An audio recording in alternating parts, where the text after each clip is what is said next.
Cultura Geral. Apoio UniBH. Transferências com bolsas de até 30%. Inscreva-se.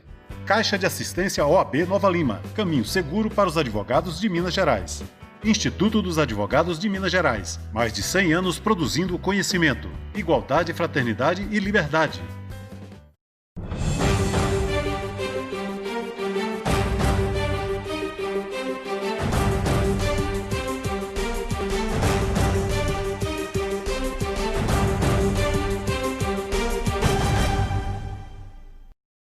Olá, sejam todos muito bem-vindos ao Cultura Geral mais uma vez. Cultura Geral que completa 5 anos, né? 5 anos de democracia, de debates, de pensamento crítico. E hoje a gente está recebendo mais uma vez uma personalidade muito importante no programa, Daniel Omar Pérez, dentre outras coisas, filósofo e professor da Unicamp.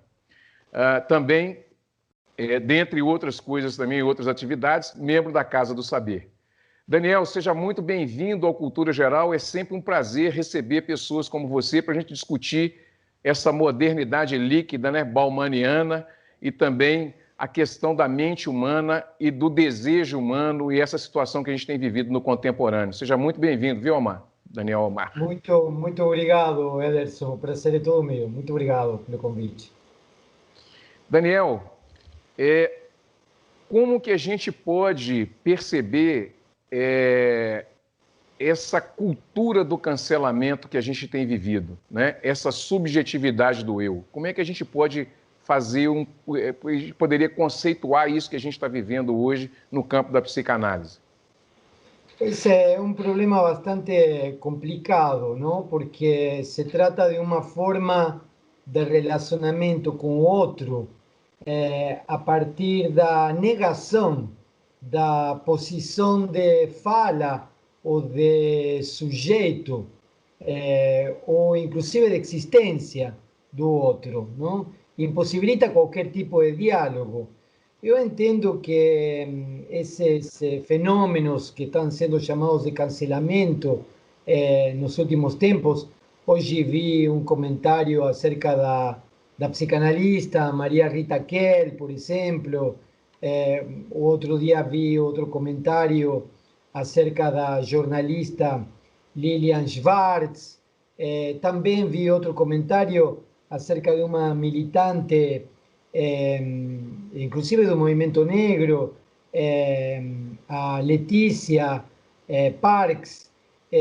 Enfim, há uma série de exemplos que nós podemos ver que, de algum modo, utilizam um tipo de discurso para eliminar qualquer tipo de possibilidade de diálogo. Quer dizer, há um rompimento de laço social. E eu entendo que esse rompimento de laço social se pauta basicamente pelo modo que nós estamos entendendo nossa própria identidade.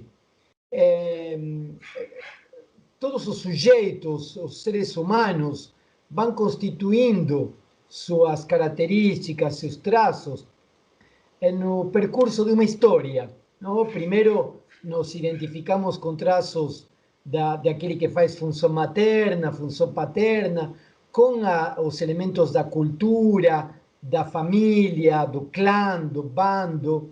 A partir de aí, nós tomamos elementos dessa cultura e constituímos nossa identidade, que vai mudando com os anos, com o tempo.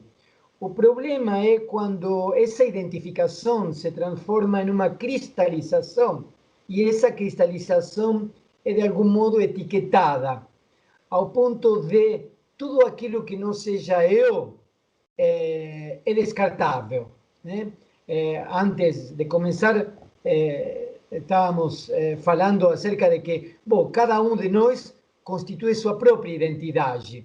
Eu, como Daniel, preciso excluir a Ederson para poder me afirmar em minha própria identidade. Eu sou Daniel porque não sou Ederson. Mas o problema não é me distanciar do Ederson, sino do que eu faço com ele. Quer dizer, como afirmo minha identidade? Se eu afirmo minha identidade a partir da diferença que eu tenho com Ederson, Se eu afirmo minha identidade a partir de tomar Ederson como um competidor, como um inimigo, como um adversário, ou se eu tomo Ederson diretamente como aquilo que ameaça a minha existência. E, portanto, eu tenho que fazer tudo possível para anular Ederson. Bom, isso definitivamente cria uma sociedade de desgaste e de esgotamento, obviamente, não? Daniel, isso tem a ver com a polarização que nós estamos vivendo no mundo? Não sei se é uma polarização, me parece que a política, o político, poderíamos dizer assim, aí vou utilizar termos de um politólogo, um filósofo que se chama Ernesto Laclau, junto com sua companheira Chantal Mouffe, que trabalharam bastante na Inglaterra, elaboraram a noção do político como tensão. Quer dizer, o político é aquele espaço de tensão, onde se geram antagonismos, não? Então, a política, de algum modo, gera antagonismos. O problema aqui é como é que esses antagonismos se sustentam. Pode haver um tipo de antagonismo que nos conduza à luta pela hegemonia política. E eu tente, desde meu lugar, convencer a maior quantidade de pessoas a lutar por aquilo que eu acho que são meus interesses, diferente dos seus. Isso é uma coisa. Outra coisa é transformar a relação de antagonismo na relação de amigo-inimigo, como o jurisconsulto de Hitler entendia. A relação amigo-inimigo implica que já não se trata de disputar com Ederson e o grupo político de Ederson a hegemonia política. Se trata de eliminar Ederson e o grupo político de Ederson para não trabalhar no âmbito da hegemonia, sino para trabalhar no âmbito da homogeneidade. As ditaduras militares, os governos autoritários, são justamente modos de governabilidade que eliminam o político, eliminam a tensão, eliminando absolutamente o adversário. E há diferentes formas de eliminar o adversário. Há uma forma de eliminar o adversário através da eliminação física da pessoa, do desaparecimento das pessoas. Também há formas de eliminar o adversário cancelando, quer dizer, dando a impossibilidade de aparecer como sujeito político, como ator político. Então, eu diria que não se trata de um problema de antagonismos, de um problema entre o grupo de Ederson e o grupo de Daniel, em uma disputa política para ver quais interesses se colocam em questão, sino que se trata de a eliminação do outro, a negação do outro, a redução do outro a um mero objeto excremencial, como se categoriza em psicanálise. Daniel, outra pergunta interessante que eu selecionei tem uma fala do Fábio Belo, um psicanalista aqui de Belo Horizonte, que ele fala o seguinte, que o sujeito, o humano, ele, nos primórdios, né, a ideia era eliminar o outro, né, por algum outro motivo, físico, por alimentação, por uma fêmea, alguma coisa nesse sentido, por lugar e tudo. Essa ideia de eliminar o outro talvez seja um recalque, alguma coisa que vem nessa transformação do homem daquele período medieval para hoje, mas essa ideia de eliminar o outro, ela pode ser alguma coisa do inconsciente que retrata isso agora no momento presente, com esse desejo, né? Com esse desejo do humano, de eliminar o outro, isso pode ser alguma coisa nesse sentido, não? Isso é uma coisa bem interessante, não? Eu não sou historiador e não sou antropólogo, então não poderia fazer o percurso de como é que era o homem nos primórdios ou em outro momento da história. Mas eu poderia falar do ponto de vista estrutural, digamos assim, não? Você falou do desejo de eliminação do outro. Aí é interessante, não? Eu prefiro pensar o desejo em termos lacanianos, como falta. Quer dizer, o que seria o desejo humano? O desejo humano justamente é a falta.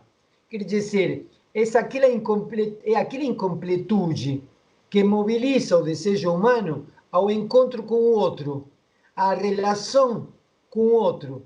Então, na medida em que o sujeito é sujeito de uma falta, ele é mobilizado por um objeto causa do desejo que de algum modo torna possível as descargas pulsionais, as descargas de energia do corpo, não?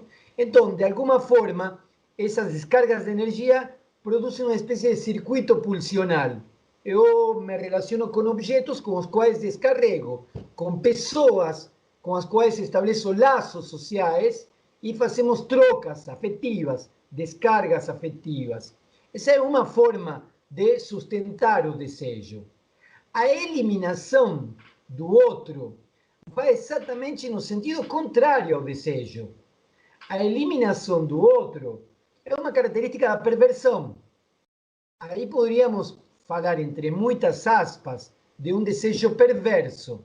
Quer dizer, a eliminação do outro se pauta pela ideia de que eu posso alcançar o gozo absoluto eliminando você. Quer dizer, eu não alcanço um mínimo de prazer, um mínimo de satisfação, estabelecendo essa conversa, trocando ideias, compartilhando uma mesa de comida, estabelecendo uma relação de trabalho. Não, aqui prima a ideia de um gozo absoluto que eu alcançaria a partir da eliminação de você como sujeito, né? Quer dizer, eu poderia satisfazer toda meu prazer nessa eliminação. Isso tem a ver com a característica da perversão. E é interessante também isso. No perverso, isso é um fato. Na neurose, isso é uma fantasia. Por isso é que muitos neuróticos aderem ao discurso da eliminação do outro. Quer dizer, é necessário um perverso que realmente passe ao ato, no ato de eliminação física, ou no ato de escrachamento do outro, de reduzir o outro a mero excremento, faz falta um perverso para fazer isso, para que dezenas, centenas, milhares de neuróticos com um problema de recalque de desejo tenham nesse ato sua fantasia realizada. E é por isso que muitas vezes líderes perversos mobilizam grandes massas populares em função desse tipo de políticas de ódio, de políticas de extermínio, de políticas de assassinato em massa, de políticas de morte em massa. Então, por esse mesmo motivo, todos ficamos como anestesiados. Parece que a morte já não nos afeta. Por que a morte não nos afeta? Porque conseguimos reduzir o outro a objeto. Já não é uma pessoa que morre, já não é José, filho de Maria, pai de João. Não, é um número, 4, 8, 16, 20 mil. Não é ninguém. Então nós não nos afetamos, não ficamos empáticos, não ficamos nem tristes, tocamos nossa vida. E tocamos nossa vida porque, de alguma forma, o ordenamento social, a partir desse funcionamento entre a perversão e a fantasia neurótica da perversão, elimina a humanidade do outro, podemos dizer assim. Elimina a subjetividade do outro. Reduz o outro a um mero objeto. Então, nós tocamos a vida entre outros objetos. E nos parece natural que 80 milhões de mortos nos campos de batalha da Segunda Guerra Mundial tenha acontecido, que 8 milhões de pessoas tenham sido exterminadas em campos de batalha, que 100.000 mortos aconteçam em um único país por causa de um vírus que, se bem controlado, poderiam ter sido evitadas, que 500.000 pessoas no mundo morram por causa disso, não?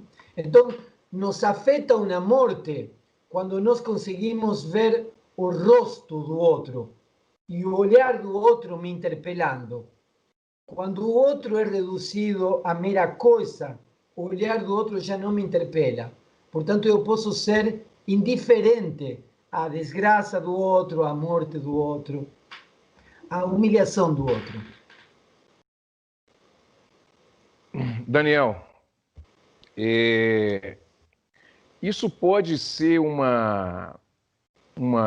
resultado dessas relações que hoje estão desvinculadas de afeto, desvinculadas de vínculos, essa coisa do descarte, de cancelar o outro numa rede social, de não conversar mais, de não dialogar com o outro e ter só a subjetividade da visão, da beleza, né? Esse campo da estética, né?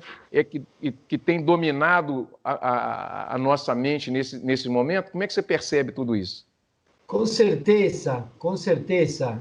Se trata de um problema social e de época bastante grave, não?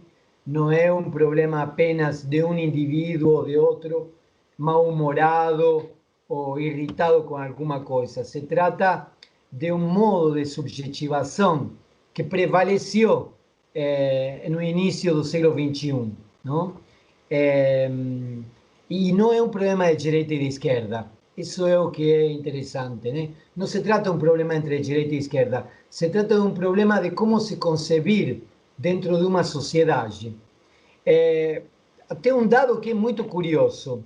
Os países que mais fracassaram na tentativa de defender a vida de sua população do coronavírus foram os países que entenderam que cada indivíduo deveria tomar a decisão que melhor achasse correta.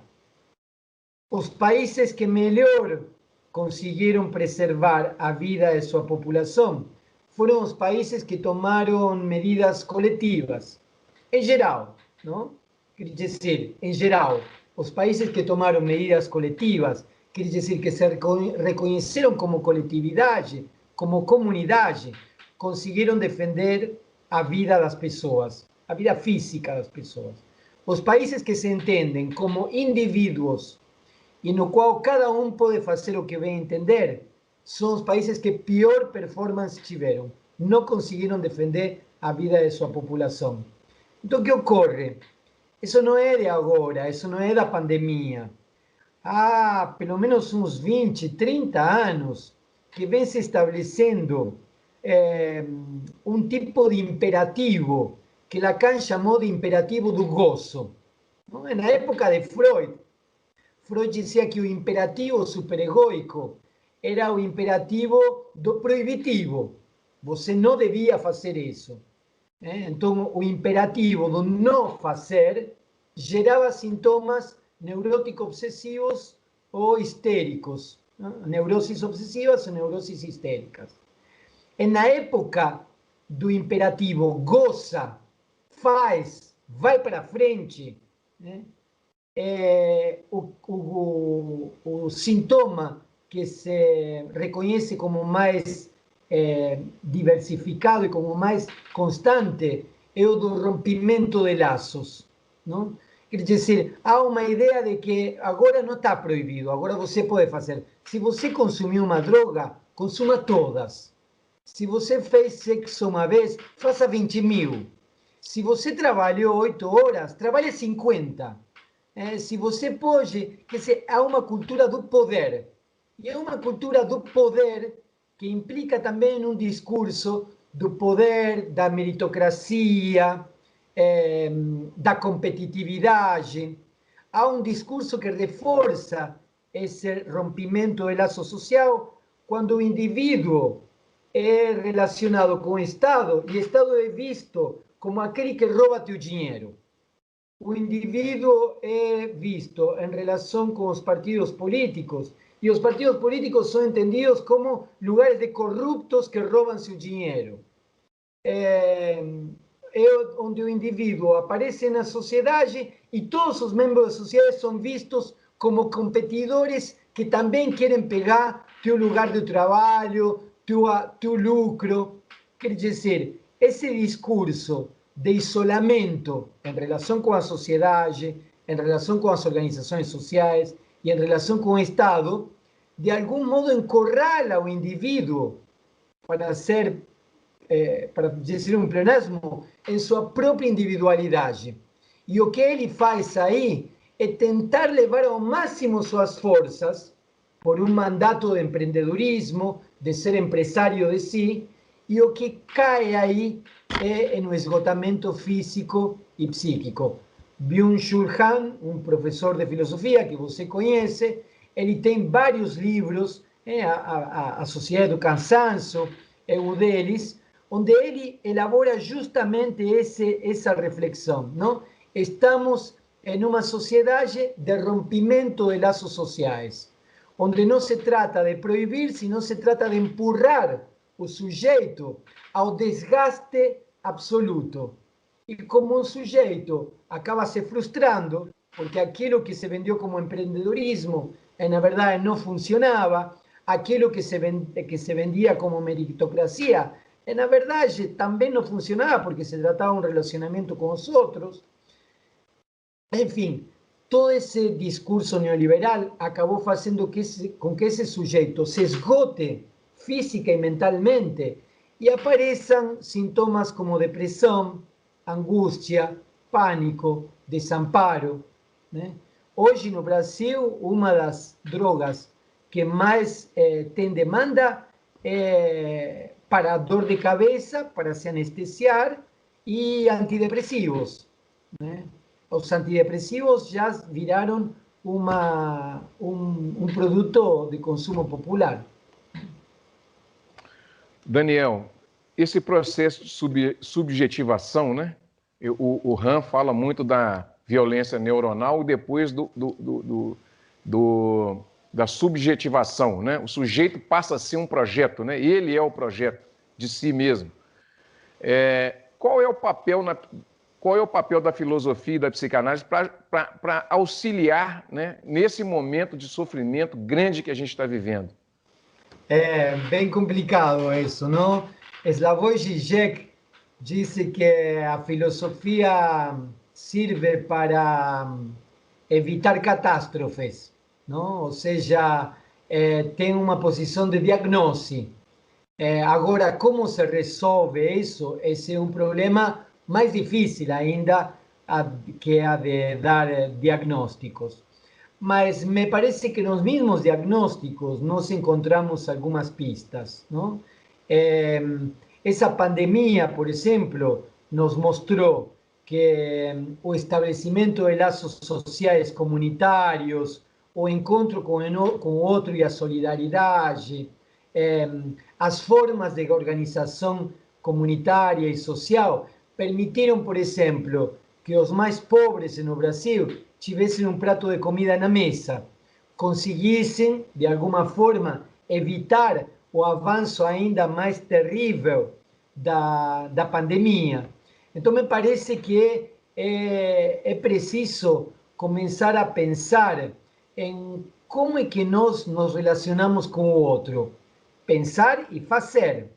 Eu posso me relacionar com o outro a partir de identificação. E há duas formas muito precisas de me identificar com o outro. Eu posso me identificar com o outro a partir de um traço característico, não? E excluir aquilo que não tem meu traço característico. Por exemplo, na Alemanha de 1933, havia uma população alemã que começou a se identificar a partir de um traço característico, o ariano. O ariano era um perfil. Aquele que não seja ariano era inimigo, era excluído, era exterminado, era morto no campo de batalha. Então, o que quer dizer isso? Nós temos uma forma de nos identificar a partir de traços que excluem todo aquele que não tem meu traço e, portanto, se transforma em meu inimigo. Há uma outra forma de eu me identificar com o outro, de eu me encontrar com o outro, que não é a partir do traço característico, se eu sou loiro, amarelo, verde, lilás, se tenho pernas compridas ou braços estreitos. Há outra forma de se identificar, que é em torno do desejo. É em torno do desejo. Eu vou dar um exemplo histórico aqui, que tem a ver com a América Latina. Na América Latina, no século XIX, quando toda a América hispânica e a portuguesa estava sob o jugo do imperialismo e do colonialismo europeu, aqui havia uma heterogeneidade enorme. Na América hispânica havia uma heterogeneidade racial, religiosa, política, muito variada. Havia negros, indígenas, mestiços, pardos, filhos espanhóis, o que você quiser. O que foi que fez com que essa América hispânica fizesse uma guerra revolucionária de emancipação contra o imperialismo e o colonialismo espanhol? Não foi um traço, não foi um traço característico, foi o desejo de emancipação. Foi o desejo de emancipação. Todos aqueles que desejavam ser livres se identificaram. E a partir de aí levaram adiante uma luta e levaram adiante também uma forma de vida. Depois houve uma série de guerras, a gente já sabe como essa história continuou. Mas o importante que eu quero dizer aqui é que há momentos na história onde as organizações identitárias não precisam ser fascistas, não precisam se fechar como o nacionalsocialismo alemão, não precisam se fechar em torno de características excludentes. Pode se abrir em torno do desejo, da demanda, né? A demanda de pessoas que precisam um prato de comida. Então nos reunimos em torno do alimento e tentamos resolver o problema do alimento. Nos encontramos em torno da violência. Pode ver, por exemplo, e é assim que começou a funcionar, como é que as mulheres começaram a se organizar? Em torno da violência de gênero. Bom, convoquemos as pessoas em torno desse problema de violência de gênero e tentemos evitar isso. Tentemos evitar violência racial. Tentemos evitar exclusão social. Em torno de quê? Em torno do desejo de poder resolver um problema. Então, me parece que aí há dois modelos, como que dois modelos de identificação que organizam a sociedade de modos diferentes. Um a partir de um identitarismo por características que excluem aquele que não tem essa característica. E aí não tem negociação. Aí não tem como resolver. Aí só vem necessariamente o cancelamento. Outro modo de nos encontrar é a partir do desejo. Ederson, você concorda comigo que o bairro do lado precisa ter um prato de comida na mesa? Sim, então vamos lá. Por mais que você seja mineiro, eu moro aqui em Campinas, a gente tem um desejo em comum. Isso é o que nos unifica. Isso é o que nos identifica. Não é o tamanho do meu nariz o que identifica a gente. Não é o cabelo encaracolado meu o que identifica a gente. O que identifica a gente aqui é um desejo. Omar, é uma aula, né? Nossa Senhora, muito bom.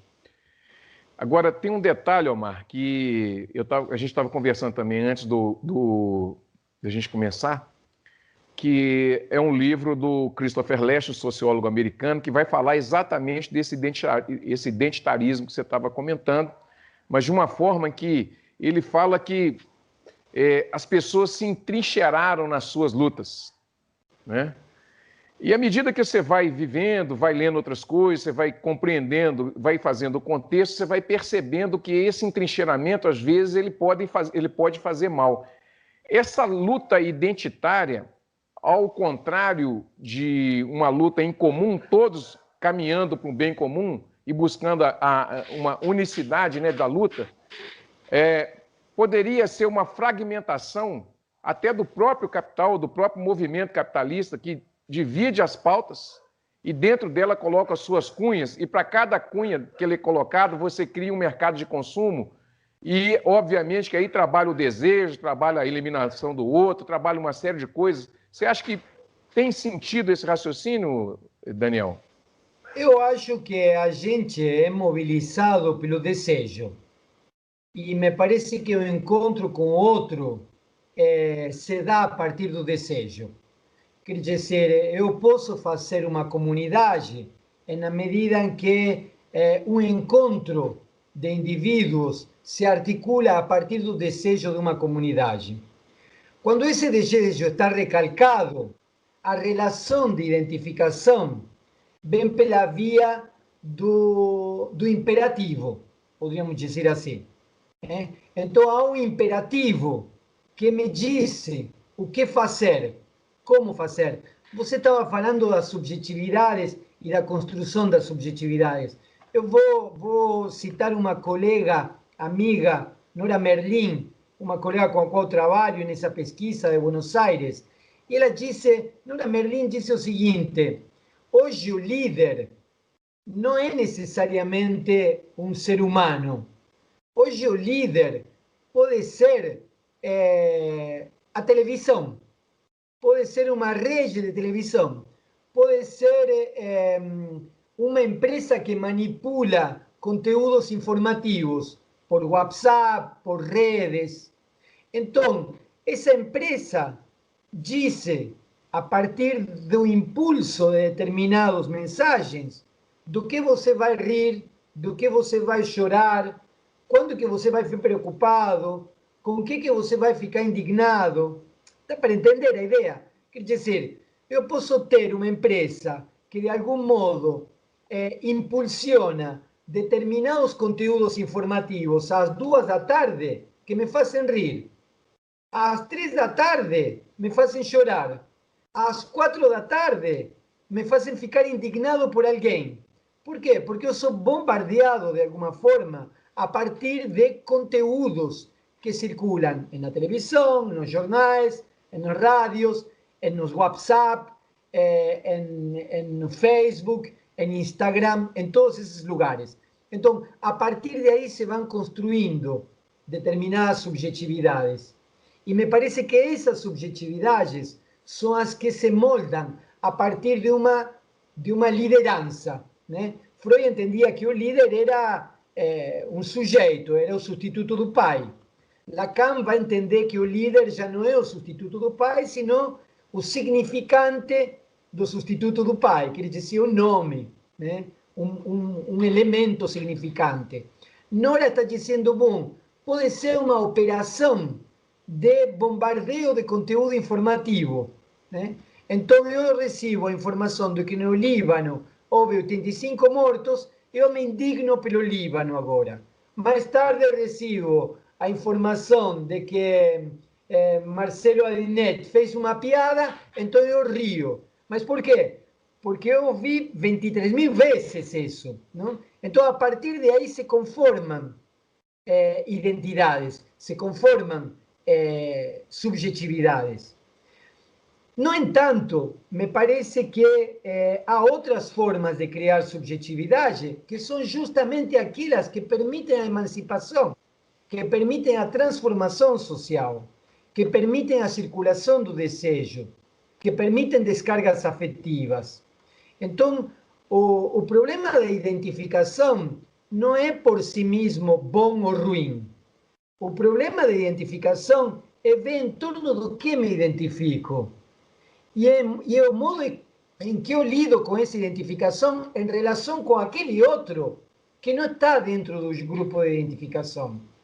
Então, nesse sentido, é muito possível que, digamos assim, alguém possa tentar levar os grupos identitários, as organizações que se reconhecem a partir de uma identidade na direção de uma luta emancipadora, de uma desalienação, de uma auto-organização, e tem quem vai levar esses grupos identitários na direção contrária, quer dizer, por exemplo, demandas específicas, corporativas, que acabam sendo mais demandas dentro do mercado de procura e demanda do capitalismo.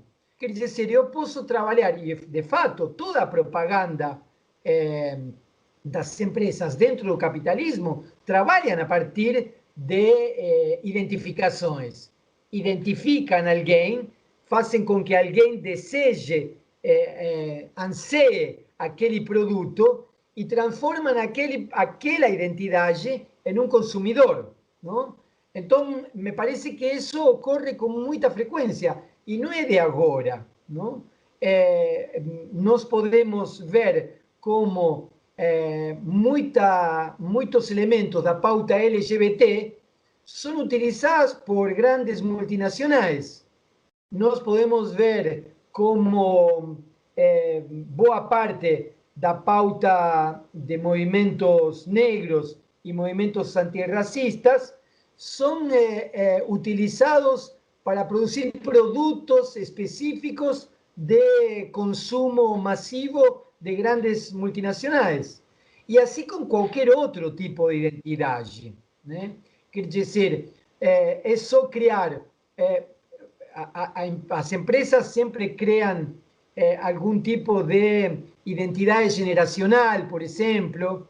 Estão os Centennial, os Millennial, a geração X, a geração Y, e de algum modo aquelas pessoas que como todas, têm dificuldades em lidar com sua própria identificação, a empresa oferece para ela uma identidade montada.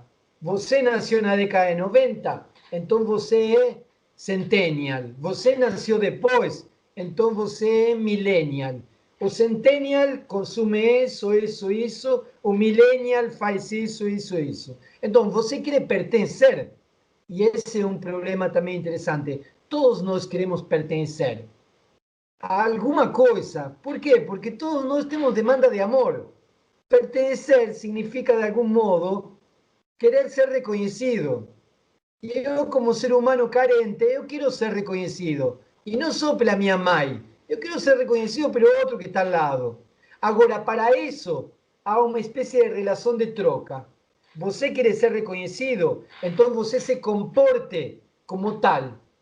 Quer dizer, se você precisa de reconhecimento, ao mesmo tempo você tem um preço a pagar. Se comporte de tal forma para ser reconhecido. E é aí que vem os conflitos psíquicos também. O que acontece com aqueles que não se engajam tão facilmente nesse sistema de alienação capitalista ou não se engajam nessas ofertas de identidade que nós vemos a diário por aí? Bom, são aquelas pessoas que caem em depressão, que caem em angústia, que começam a ter pânico, que começam a se sentir desamparadas, né? E aí ele rompe os laços. E há um retorno narcísico para essa pessoa que muitas vezes acaba transformando isso em um sintoma somático. Muitas vezes acaba adoecendo, né? Por quê? Porque ele não é nem isso nem aquilo. Então, quando você cria uma oferta de identidades clichê estabelecidas, a partir de aí você vende produtos, vende discursos, coloca lugares específicos para onde se colocar. O que você mata é a singularidade de cada um. O que você já eliminou é a singularidade de cada um. E qualquer voz que apareça como singularidade vai ser cancelada. Daniel, biopoder, algoritmo e o que a gente está vivendo hoje. Como é que Foucault encaixa nisso? Porque a ideia era o Estado, especificamente, tomar conta do sujeito, do corpo do sujeito, indicar ao sujeito o que ele iria fazer. Hoje nós temos isso é híbrido, tanto as corporações como o Estado são comandadas são criados algoritmos e comandam a mente do sujeito, o desejo, a vontade, aquilo que o sujeito quer fazer.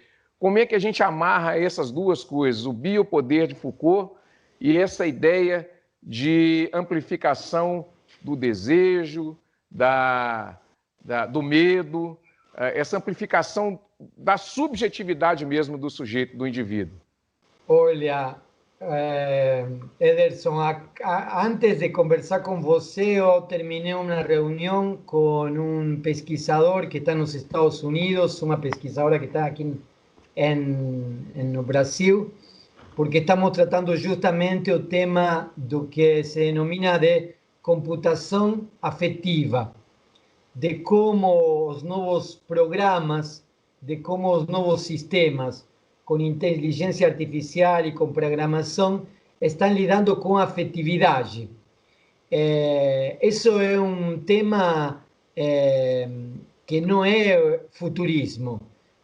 A interação afetiva com as máquinas já está acontecendo. E em 2, 3, 4 anos, nós vamos ter popularizado boa parte instrumental que tem a ver com afetividade e as máquinas, não?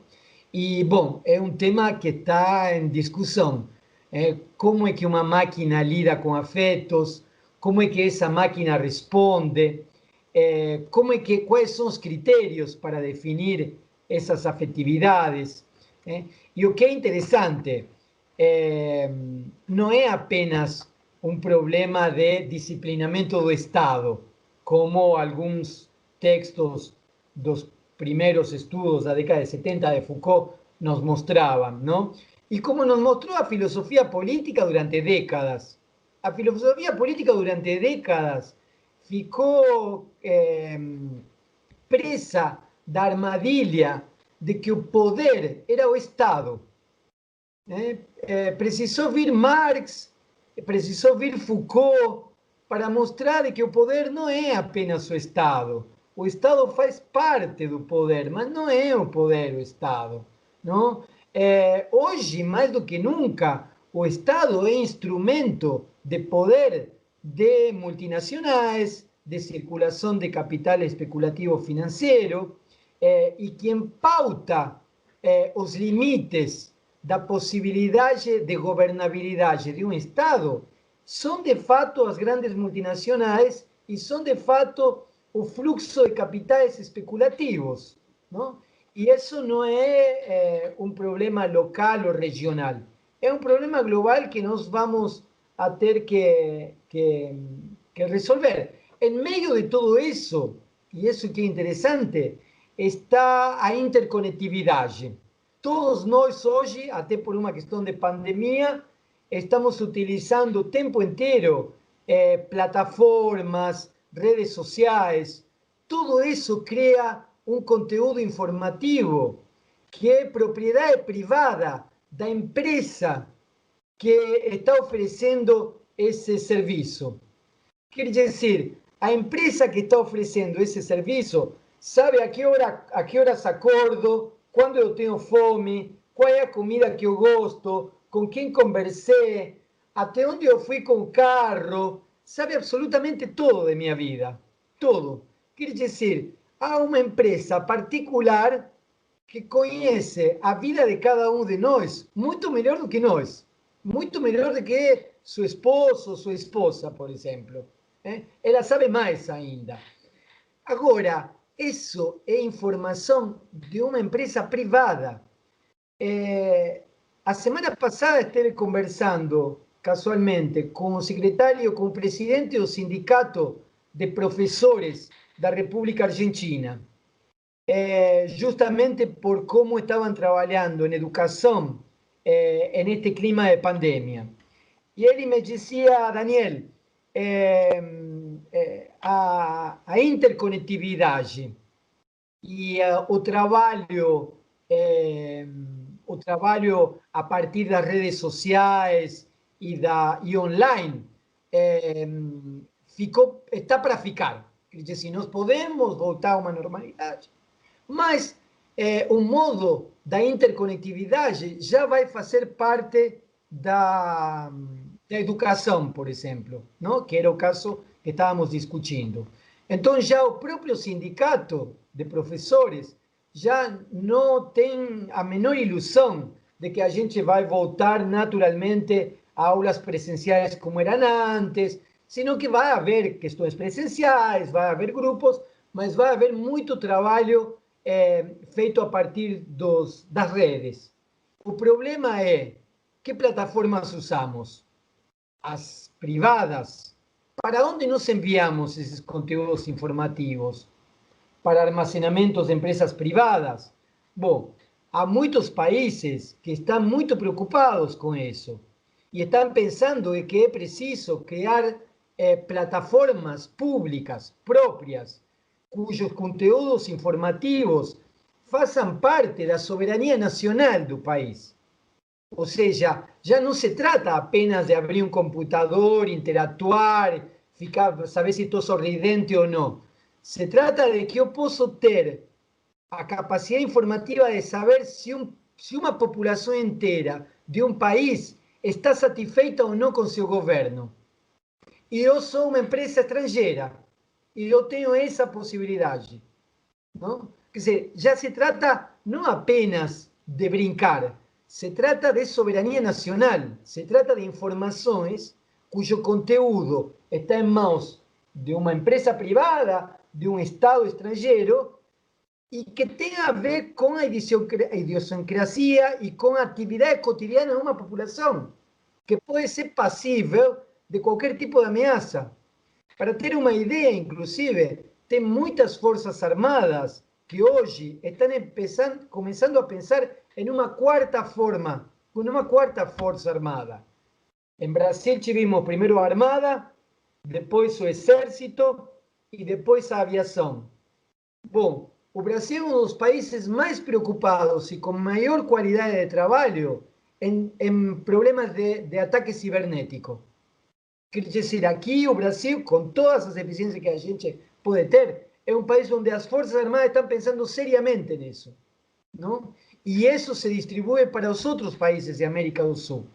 Então, quer dizer que conformam subjetividades. Essas interações entre máquina e ser humano conforma, delimita, organiza subjetividades, mas também podem estar ao serviço de grupos de poder que podem colocar em perigo populações inteiras. Então, não é só um problema filosófico, não é só um problema político, não é só um problema psicanalítico, é um problema de soberania nacional. Não? E me parece que é imprescindível que o Brasil tenha um satélite, que o Brasil tenha uma internet com segurança, que tem, mas que também tenha base de dados próprias e que essas coisas não se doem facilmente para qualquer capital especulativo ou qualquer empresa que, a troco de algum dinheiro, possa levar toda a informação de nosso humor, de nossos gostos, de nossas inclinações políticas, de nossa cotidianidade. Daniel, para a gente encerrar, a conversa é boa, né? Você sabe que mineiro, se põe um queijo, um café, acabou, né? Você fica aqui. A gente está vivendo 1984 de George Orwell, muito amplificado. Como é que nós estamos nesse mundo especificamente, Daniel? Eu acho que George Orwell é Alicia no... Não, nem Alicia no País das Maravilhas. Eu acho que George Orwell é a Bela Adormecida em comparação do que acontece hoje. Burroughs dizia uma frase muito interessante. Ele dizia que o paranoico é aquele que tem a leve ideia do que realmente está acontecendo. Então, me parece que a situação é para a gente pensar e pensar com calma. Daniel, conversei aqui com Daniel Omar Pérez, né, filósofo, professor da Unicamp. Daniel, muito obrigado pela sua participação. Eu espero ter você aqui, espero que você tenha gostado desse programa que a gente tem feito com muito carinho. E eu espero contar com você em outras oportunidades também, se você me permitir. Fico à disposição, é um prazer conversar contigo, Ederson. Espero que a gente tenha outras oportunidades. Muito obrigado a todos e todas. Gente, chegamos ao final do Cultura Geral. Um grande abraço a todos vocês e voltamos amanhã com mais uma pauta super especial. Um grande abraço e até mais.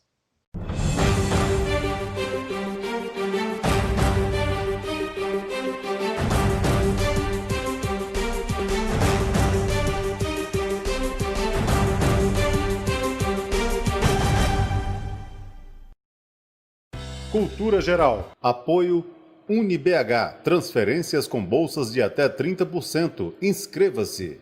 Caixa de Assistência OAB Nova Lima. Caminho seguro para os advogados de Minas Gerais.